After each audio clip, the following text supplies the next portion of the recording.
we saw our financials turn around completely. We're being recognized as the number one in Texas, the number four in the nation hospital for patient safety, patient experience.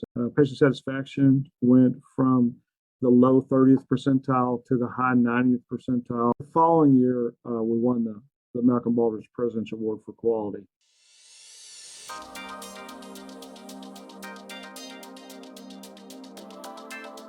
Today is an exciting day for me because I get to introduce you all to one of my favorite and great values leaders that we've worked with for some time now. And he is a true believer, and I wish every leader would emulate how Michael builds these wonderful, wonderful values-led organizations. We first got to meet Mike when he was at Hill Country Memorial Hospital. Later on, we followed him to the University of North Texas Health Science Center, where he presently leads the group there and has made a huge difference. He also has just started an MD school there that we're going to hear about today too. Welcome, Michael. We're so glad that you're here today. Thank you so much, Mike, for spending the time with us. Absolutely. And first of all, I'm really excited to be here. It's always fun to talk to you. I just love the opportunities to have a conversation with you. So I'm honored to be here this morning. We first met you at Hill Country Memorial, and I know that you had some huge challenges there, Mike. Will you tell us a little bit about what you experienced and how you use the values to help Hill Country recover from an incident? Certainly. So from the hospital perspective, I was serving on the board as a physician member of the board. We saw a number of years leading up. We saw a process happening in front of us with a dysfunctional leader, with the deterioration of the hospital over time, with financial issues, people leaving, high turnover, difficulty recruiting. And so every aspect of the hospital business was hurting. We saw low physician engagement, low employee engagement, low patient satisfaction. So we put the leader was removed. We brought an interim in, and the interim failed miserably over about 5 months while we were doing a search. And the board came to me and said, "We've got to make an interim change. Would you be willing to step into this for 3 months and do this?" I had an anesthesia practice as a physician at the hospital and had a lot of care that the hospital did well, so I stepped off and did that for 3 months. Just to be clear, I had no knowledge of how to run a hospital, no idea. I had enough, having gone to business school, I'd had enough training to be dangerous. So we made some significant leadership changes right off the bat and removed members of the executive team. And then I just started thinking about, we can just treat this like an experiment, like a lab. We don't have anything to lose. What went on then from 3 months to 5 years was I wanted to do a people culture. I wanted to build a customer service organization, and I wanted to build a leaned out operation.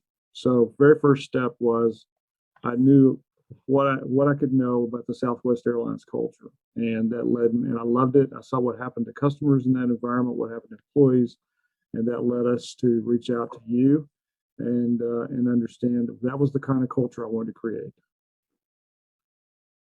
And boy, did you do a good job. What were some of the outcomes that you achieved because of this model that you put in place? Well, once you have a set of values, and you guys were so great at helping us understand, because I'd had a set of values at first that I did on my kitchen table. I did the old leadership top-down model. It failed miserably. It went nowhere. Nobody bought into.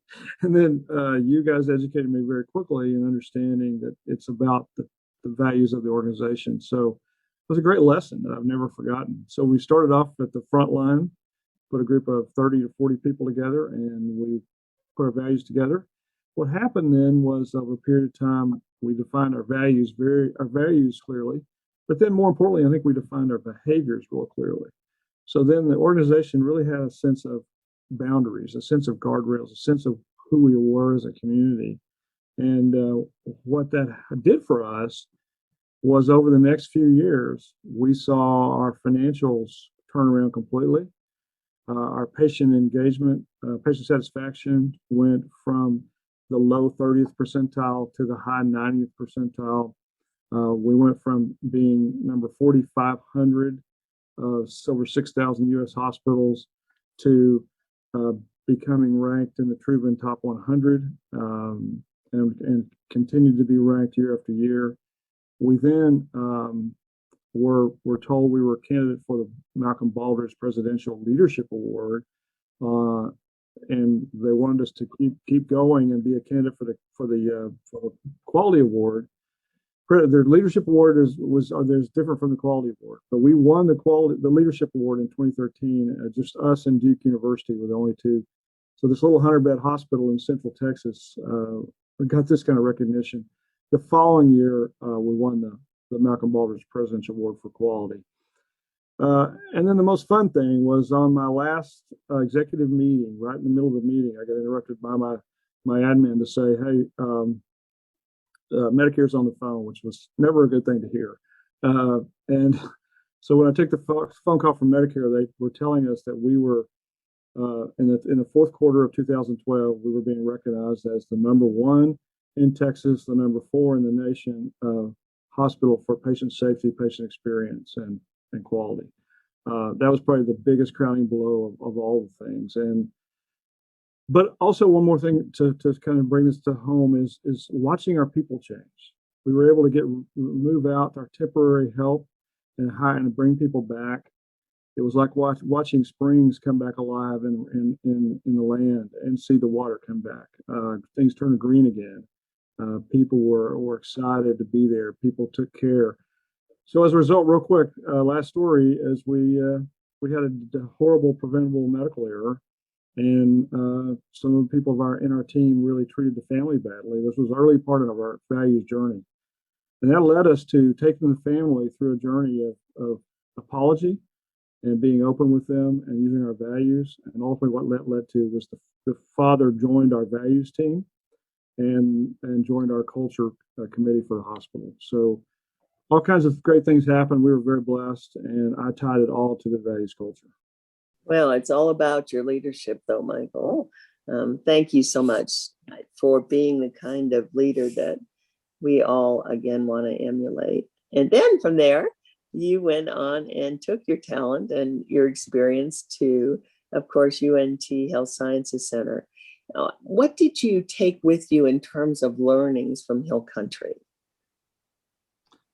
I think, when I left the hospital, I was absolutely convinced in the power of a values-based culture, the power to drive an organization to higher performance levels, but also a power to drive an organization culturally to a place of solidarity and growth together.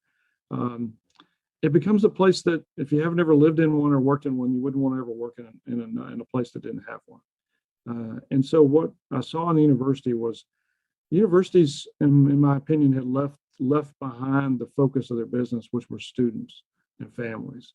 And so it's much like patients in the hospitals. The hospitals had left behind the patients and focused on the provider, how well the providers were doing.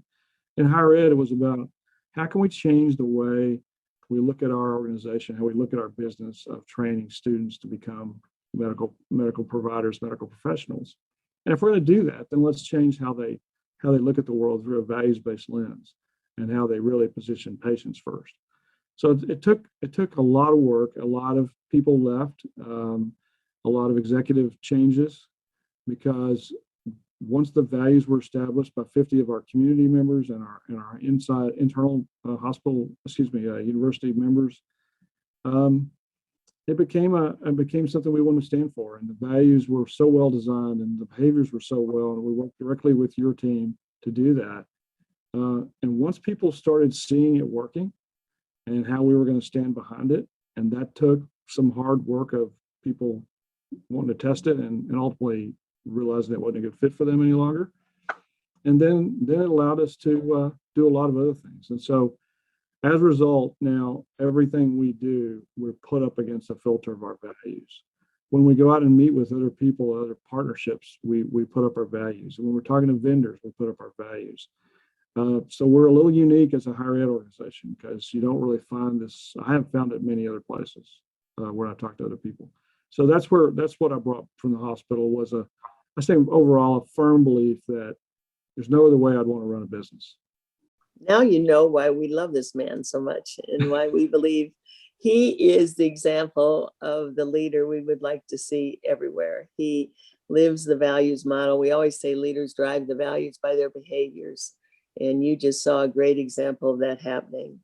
We don't know where his journey will take him, but we do know that wherever he goes, he will influence the organization to continue being values led. We can't thank you enough, Mike, for being here.